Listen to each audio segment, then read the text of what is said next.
এই শীতে গরম গরম বাঁধাকপির চপ পেলে কিন্তু মনটা আনন্দে ভরে যায়। তাই চলুন আজকে দেখিয়ে দিই বাঁধাকপির চপের এই রেসিপি। তার জন্য লাগবে বাঁধাকপি, কুচনো পেঁয়াজ, ধনেপাতা কুচি, আদা কুচি, রসুন কুচি।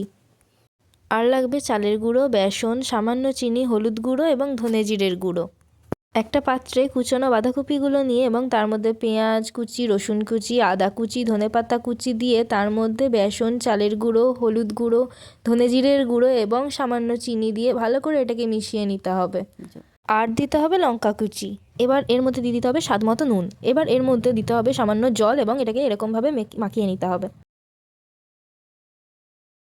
মিশিয়ে রাখার পর এটাকে কিছুক্ষণ থাকতে দিতে হবে। তারপর একটা কড়াইয়ে তেল দিয়ে সেটা গরম হয়ে গেলে তার মধ্যে এই বাঁধাকপির মিশ্রণটিকে চপের আকারে দিয়ে ভালো মতো ভেজে নিতে হবে।